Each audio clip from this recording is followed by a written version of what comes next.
So just to keep this video a little bit shorter, I think most of us are aware of the Illymation drama or situation or whatever you want to call it. Illymation made a video called Perks of Being the Fat Kid. Think Before You Sleep or TBYS made his video criticizing it. She sees his video, makes a post on Tumblr, tells her audience over on Tumblr to go over and flag his video in an attempt to get it taken down. And then this is where all the drama starts. TBYS puts up a video called Woke YouTuber is Trying to Deplatform Me. And yeah, essentially after this video, behind the scenes and over on Twitter, people doxed Illymation. And yeah, first of all, I just wanted to say doxing. I don't like doxing. I don't support it. Definitely don't think she should have been doxed in this situation or at all. And it's really fucked up that she had to go through that. No matter what the reason was, I don't think she should have been doxed. Now, the reason why we're coming on here to talk about the situation once again is because recently there's been an update in the situation in which a creator who goes by the name of Samsen has put out a 1-hour video sort of calling out TBYS and some commentary channels including myself. And yes, I have taken my time to watch this full 1-hour video, and while watching it, there were things that I agreed with and then there were things that I disagreed with. And I just wanted to go over those things. I'm not going to show like the full 1-hour video. We're not going to like sit here and react to the whole thing. If you want to see it for yourself, it will be on his channel. But I just wanted to make it 100% clear to you guys, I have watched the whole video. And also another point of coming on here and making this a video and responding to this, there are some things that I wanted to switch up on my part. As in some parts of my video, I think I overreacted. So in this video, you should see me clear that up. Anyways, let's get into it. So this video is called Think Before You Dox and it's by Samsen. And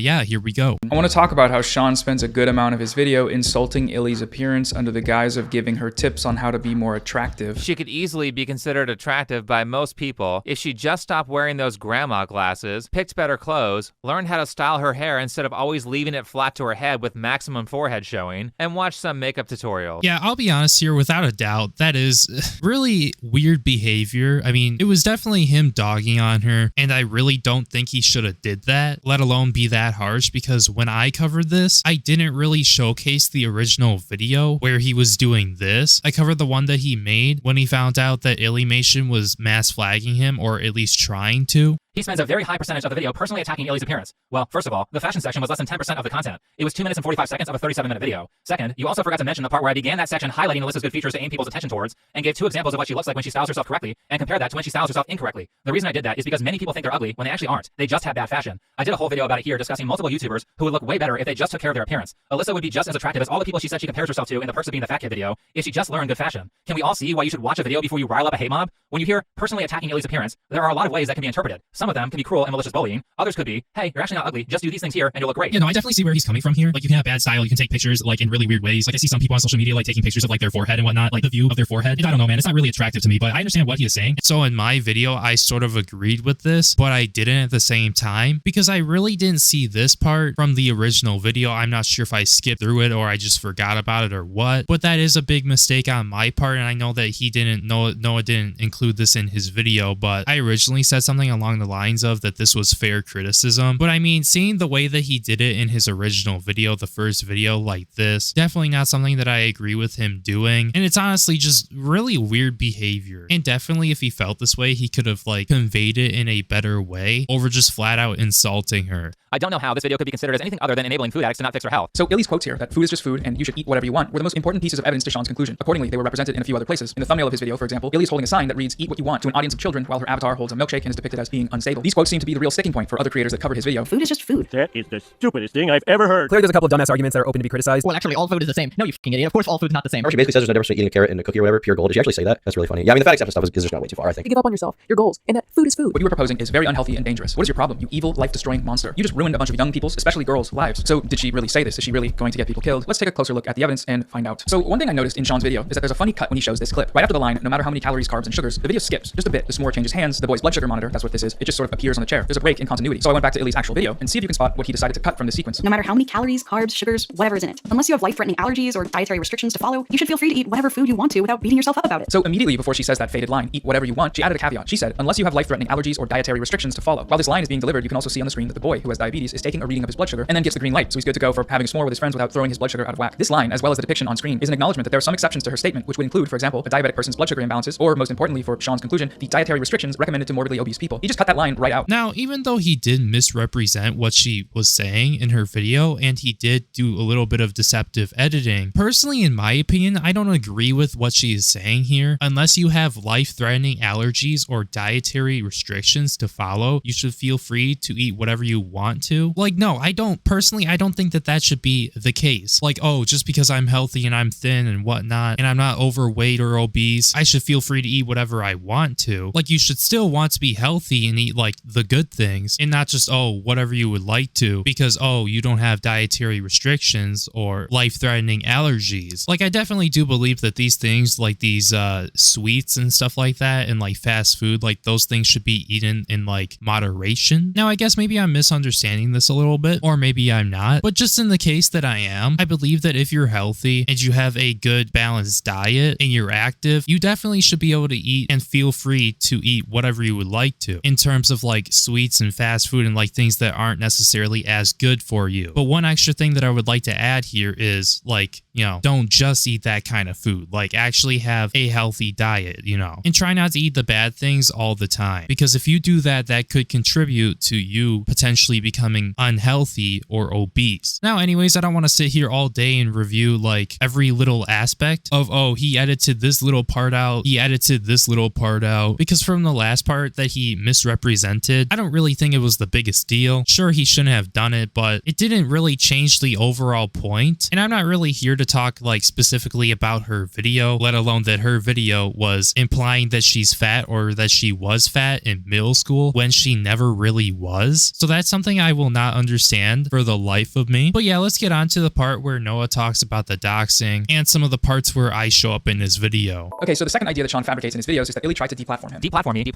me to try and get me deplatform a smaller creator. This idea drove the second, more serious wave of harassment, which is what led to Illy's doxing. It was also another one of the explicitly cited motivations of the doxers. Other creators covering the story were very vocally opposed to this idea. They tried to deplatform. Think before you sleep. Getting deplatformed when you're an influencer is essentially like being fired. I am never for deplatforming. People sometimes just don't get it and they want to deplatform people no matter what. Don't send hate to him, by the way. Just make sure you harass and deplatform him. 14,000 likes. Just take away his income by completely taking away his channel. 2,000 likes. Is this the channel that's trying to get other channels deplatformed? 5.7 thousand likes. So is this what actually happened? Well, why don't we take a look at the evidence? As I mentioned in the intro, there's only one piece of evidence that Shawn has presented for every accusation he's made here, and that's Illy's Tumblr post. Specifically, its last line, which reads, "If you or anyone else comes across this video, please report it for cyberbullying." Now, viewers that are paying attention right now may notice that this post doesn't say anything about deplatforming. This post asks her followers to report the video. Reporting and deplatforming are not the same thing. Just because a report can lead to a deplatforming does not make these terms interchangeable. To understand why that is, let's take a minute to walk through how the deplatforming process actually works. This part will be a bit dry, so I'll throw some visuals up on the screen now to keep things interesting for you guys. Enjoy. In order for a YouTube channel to be terminated, it has to receive 3 channel strikes. Channel strikes are usually issued when a video is reported. That report is reviewed, and the reviewers determine that the video has violated the YouTube community guidelines. I say usually because there's quite a few other things that can happen. If, for example, it's your channel's first time violating the guidelines, you'll most likely get let off with a warning. This warning can be dismissed after 90 days by taking a policy training. If a warning is issued, it can be appealed. An appeal is when you argue your case that the video has been flagged by mistake. If the appeal is granted, then the warning is removed, and your eligibility for receiving a warning on your next violation will be reset. Shawn has alluded to having his finger on the pulse of YouTube's community guidelines. Speaking of YouTube rules, and as someone who regularly reads them, So I wouldn't be surprised if he had a clean record and a warning available to him. I haven't seen him state otherwise. However, if he has violated the guidelines before, then receiving a guilty report would remove his video and give his channel a strike. There's a few other things to go over here, though. Just like the warnings, channel strikes can also be appealed. Were he to receive a strike, Shawn would again have the opportunity to argue his case for why he thinks the reviewers got it wrong. If the appeal he submitted were to be granted, his video would go back up and the strike would be removed from his channel. The important thing here, though, is that even if he had been issued a warning, appealed the warning, lost the appeal, then received the strike, then appealed that strike and lost that appeal, finally actually getting a strike, that's still not deplatforming. That's step 1 to deplatforming. As I said before, deplatforming requires 3 channel strikes. What I neglected to mention, though, is that these strikes expire after 90 days, and in order to actually have your channel terminated, you need to get all 3 of them within that same 90-day period. This means that Shawn would have to go through this whole process 3 separate times in a period of 3 months or less. This is what YouTube officials refer to as being a very naughty boy. The only possible way he could call Illy's post an attempted deplatforming in good faith is if all those prerequisites had been met. Since there's no evidence that even a single one of them has, Shawn calling Illy's report an attempted deplatforming is at best a very uninformed interpretation of the situation, and at worst dishonest. Either way, it's a crybaby Olympics gold medal winning complaint. I mean, I really don't care what Noah has to say here. This 100% is trying to get him deplatformed. I don't care if it's, oh, it's only one video that's getting taken down or whatever, potentially. Only one video that she targeted with her Tumblr audience, which I'm not saying the Tumblr audience is like, you know, thousands of people. No, it isn't, but some people definitely did see this, and if that video did get taken down, he would get a strike. And of course, your first strike would be a warning, but what if you already had a strike? So you already had that warning spot already taken up. And I mean, regardless of that, it's like when you're having people's videos taken down, despite the fact that she didn't even watch it, like you're still taking money away from that creator. Like each and every video, as long as it's monetized, which most videos are a source of revenue for that content creator. And when a video gets demonetized or taken down or age restricted, it fucks with the revenue. Now, I guess if we really want to be technical here, sure, getting one video taken down is not technically going to get somebody deplatformed, but it is a step to get the channel deplatformed essentially. And this especially is a big deal when you literally do YouTube for a living, in which I'm guessing TBYS most likely does YouTube for a living. Now, when it comes down to getting the strikes resolved, I mean, as you guys are aware, TBYS has made like 3 or 4 videos on this situation so far, talking about Illymation. Him having that many videos on his channel that potentially could get taken down due to like a flagging campaign from Illymation could 100% result in his channel being deplatformed. So let's not try to say that, oh, this wasn't her trying to get him deplatformed in one way or another, let alone that taking down even one video, or sorry, let me rephrase that, getting a video taken down for community guidelines, whatever that creator said in that video, you're deplatforming whatever they said. I'm not sure if people realize this or not, and I hate to be like super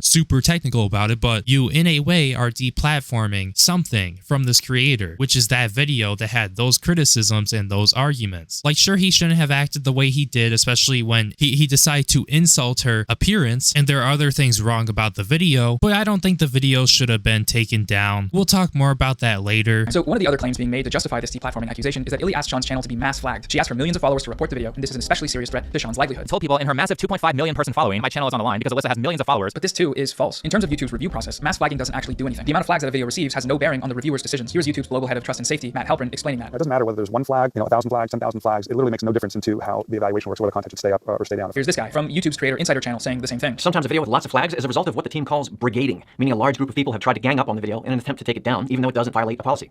Can they take it down? No.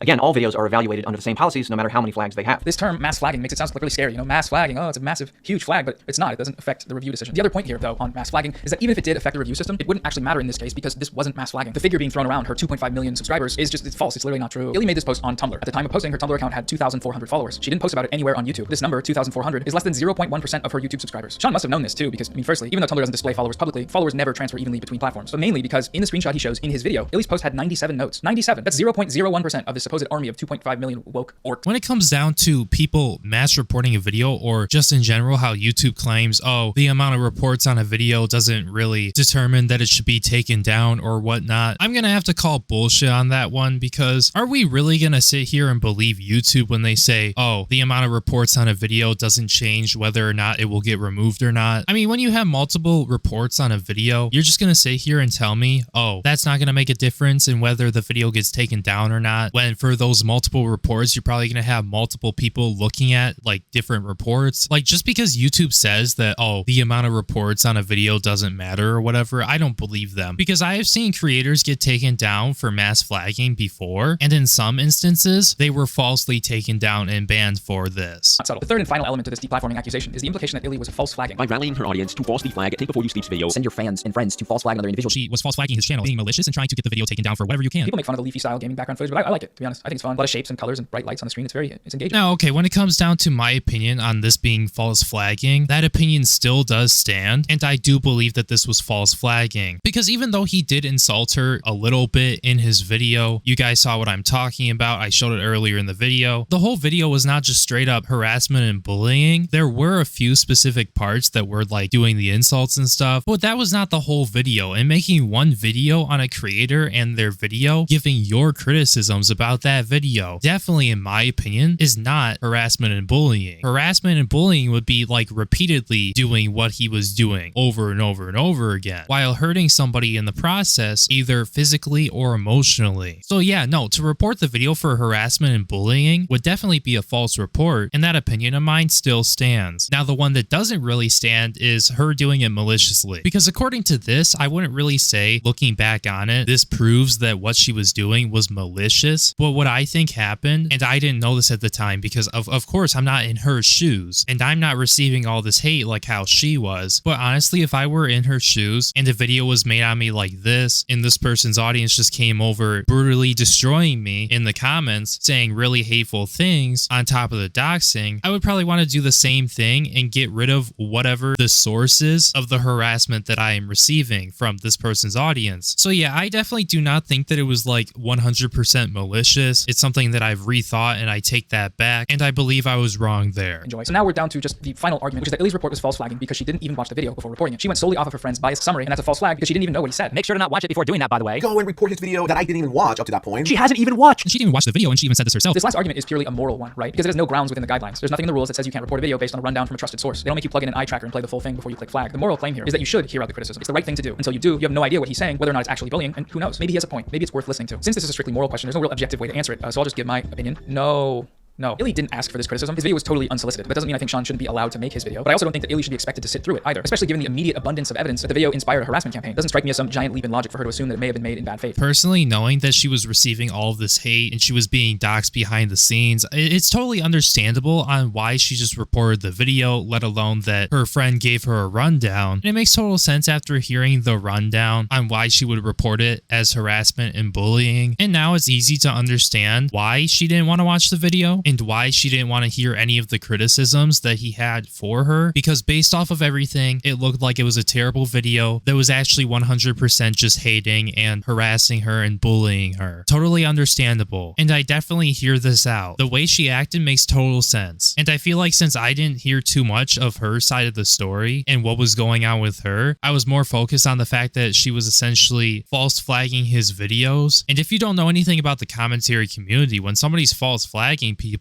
on top of the fact that, you know, she went to a public platform and tried to get her audience to flag his videos down to get them taken down, I'm just assuming the worst. I'm guessing the other commentary channels are assuming the worst. Like, I know I was thinking, oh, this definitely looks like a case where somebody was criticized and they just couldn't handle the criticism, so they decide to mass flag the video in order to try and get the video taken down because they can't handle criticism. Because I've seen cases like that before where people can't take criticism, so they just flag the video and get it taken down. Like, I've seen that happen many times. And it looks like in this case, I might have jumped way too early and assumed that she was doing this maliciously because she couldn't handle his criticism. And what did make it worse was the fact that she didn't watch his video at all, and she got the information that she did from a friend who didn't correctly represent what he was saying in his video. And the friend was trying to make him look like he's the worst person ever. Now, personally, I don't know if TBYS is like the worst person ever or if he's bad or whatnot. I haven't watched all of his videos, but initially going in, I was defending TBYS because it literally looked like, oh, I can't handle criticism, so I'm just going to flag down the video. Now, like I said before, I'm not going to go over everything in this video, so I'm going to skip over quite a bit, and I'm going to go to the very end of this video, because at the very end of this video, Noah goes over some more of the doxing stuff, and I just wanted to take a look at that more, so let's just take a look. Do I think that Shawn made his video with the intent of Illy getting doxed? No, I don't. He's well aware that a video of his causing a doxing isn't a great look for his channel, which is probably why he has yet to comment publicly about it, despite being well aware that it happened. And yeah, he is. Here's him acknowledging it in a Twitter DM to Illy's friend Dylan. Far from apologizing like, you know, a normal fucking person, he did the opposite. He, in the most condescending way possible, placed the onus on Illy to apologize. That was the only way to get the harassment to die down, apparently. Also noteworthy from this DM is Shawn's insistence that Illy keep quiet about the doxing. I'm not sure how true this is about it potentially making things worse if she says anything, but clearly Shawn would benefit from her following his instructions here, whether it made her safer or not. Also, there's this weird blackmail thing, too, about this community post that he made that he called an apology being intended to make it easier for Illy to do her own apology. Yeah, 100%. I do agree that TBYS would definitely benefit if she did go and make an apology publicly, or really at all. And I don't think it would help her case at all. Like, I'm not sure if TBYS did this on purpose to try and win, or if he was actually trying to help out, you know, with the doxing. But if she were to go ahead and do what he was saying, it would have made things 10 times worse, because at that point, she's admitting guilt. And in my opinion, I think that that would give the doxers even more of a reason to continue to dox her further, because, oh, she did an oopsie, and then she went and apologized publicly, admitting that she was wrong. So yeah, I do agree with Noah here. This is this is weird, and it definitely will only help him and not her. Which, if you actually read this post, it's complete bullshit. It's 10,000 words to say, no, I should have worded it better, but I wasn't wrong. And despite that, his viewers still got mad at him for doing anything other than continuing to harass her. Great community there. One that would definitely be super receptive to an apology from someone they hate more than anyone else in the world. Also, as it was happening, Shawn was actively reading the comments and responding to people before and after instances of doxing. So yeah, he knew. However, whether he meant to or not ultimately doesn't matter. He produced such a heavily biased and dishonest critique of her work, her personal story, and concluded with multiple serious, inflammatory, and false allegations. Whatever his intent might have been, she's being harassed, she was doxed, and these things would not have happened if it weren't for what he did. Yeah, I really don't know how sincere his apology was on his community tab post, and the fact that his audience really didn't like the apology that he made, and they wanted him to continue making videos on her and insulting her and stuff like that. That definitely is a bit telling of how this guy's audience is, and maybe, honestly, maybe he should try and do something about his audience, because his audience is literally going insane. Now, personally, do I believe that TBYS was behind the doxing, or the reason for the doxing, or he did the doxing, or he wanted the doxing? No, not necessarily, but I'm also not going to say his videos didn't contribute to the dox, but I guess just making it seem like that's what he did, like he was the one behind the dox, he wanted people to dox her, because that's sort of what the title implies, is definitely a little bit of a stretch. And also, when it comes down to TBYS responding, he 100%, as far as I'm aware from everything he said on Twitter, is going to make a response to this, but there's a reason why currently he cannot make a response, and he has only been responding on his Twitter. For the people who have not noticed or didn't see earlier in the video where I noted it, TBYS's first video on Illymation was actually taken down shortly after Noah Samsen's video went up. It was taken down for, you guessed it, harassment and cyberbullying, in which apparently YouTube has accused him of harassing someone using slurs to talk about somebody's intrinsic traits. And he's apparently claiming that he didn't do that. Anyone who watched the video can see I didn't do that, so I have appealed the video. As far as I'm aware, somebody who has watched the full video, I don't recall him using slurs, but I do recall that he did say something along the lines of, she looks like a homeless person. But as far as I'm aware, I mean, that's not a slur, and saying that somebody looks like a homeless person is not like the worst thing ever. Now, of course, I mean, it's not nice, but to have a video taken down for cyberbullying because of something like that is insane. Now, once again, I still do think that it is weird that he included this in his video. Now, a little bit further down in this tweet, TBYS goes on to say, curiously, this occurred shortly after Noah Samsen released a video on me yesterday that was so bad faith that I couldn't believe he actually hit the upload button. This video multiple times accuses me of doxing Illymation and encouraging doxing. He basically says I doxed Alyssa in his video title, and his claims in the video get so ridiculous that at 14 minutes he literally accuses me of trying to get Alyssa killed simply because I made a video saying I don't like your video. Colluding with your followers to mass flag my channel is messed up. Obviously, I've never encouraged doxing or harassing the creators I criticize. That is fucked up. Quite possibly the only thing more fucked up than that is falsely accusing another creator of attempted murder in front of hundreds of thousands of people. So thanks for that, Noah. I'll enjoy all of the unwarranted threats I have been getting because you did that. He further goes on to say, now all these attempts by people like Dylan, Alyssa's friend, and Noah Samsen to accuse me or my followers of being the ones who caused Alyssa to get doxed leave out a bit of important nuance, which is that Alyssa was already doxed before. In fact, she made a video on it called The Problem with Me Being Jewish, where at 7 minutes and 30 seconds, she talks about how a bunch of alt-right people doxed her for being Jewish. Now, I hate to interrupt here, but there were mentions in Noah Samsen's videos about one of the reasons why she was doxed was because apparently she is Jewish. So it's really interesting to have this context. Guess what the doxers were mentioning in their posts? The fact that she was Jewish. So one can reasonably assume that it's the same people from the last time who will basically use any excuse to post her information. Yeah, I mean, when it comes down to doxing, I mean,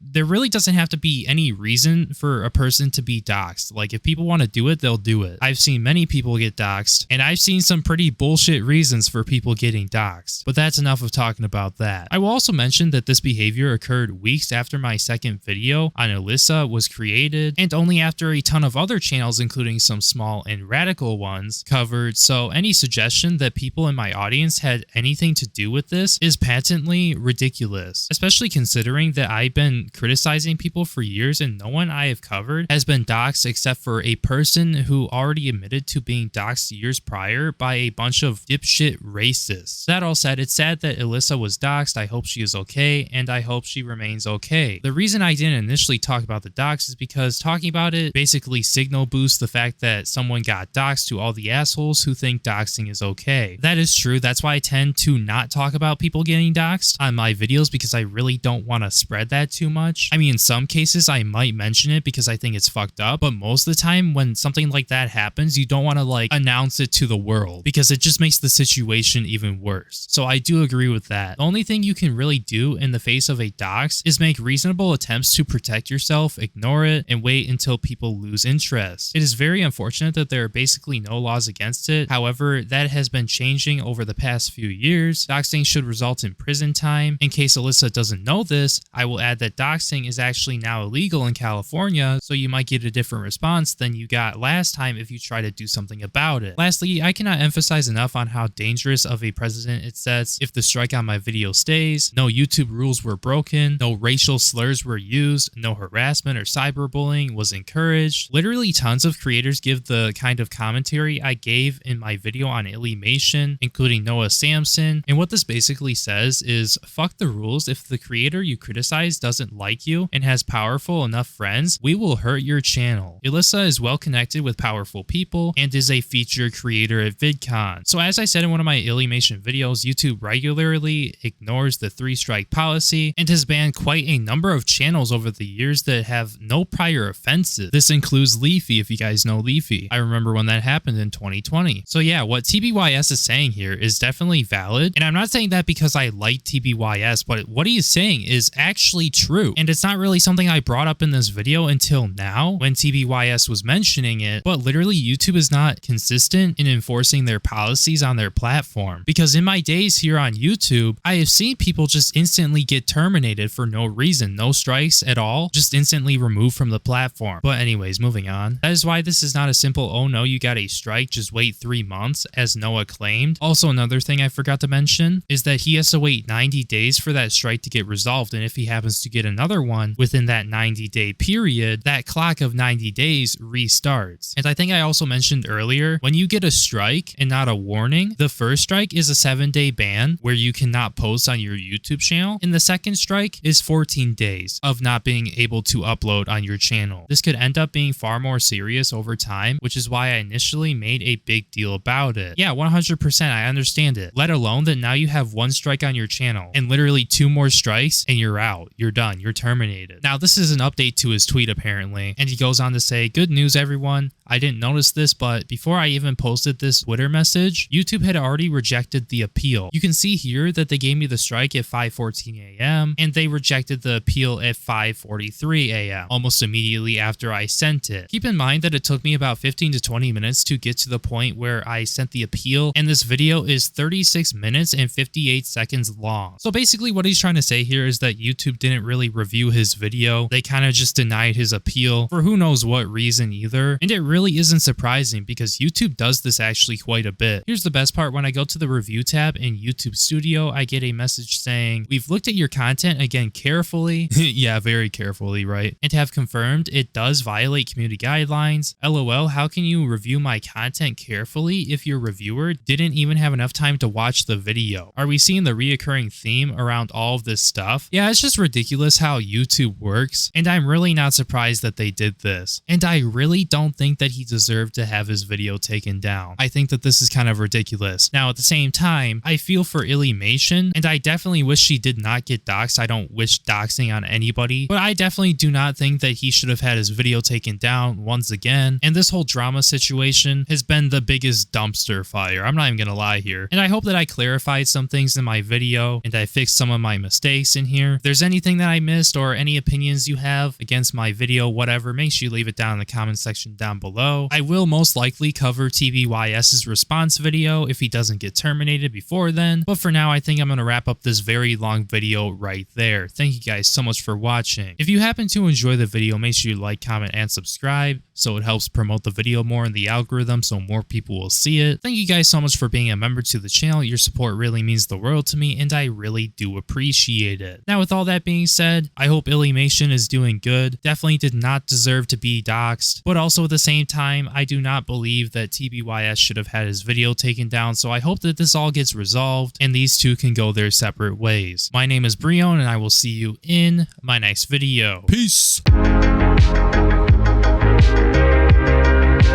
Shit it all out.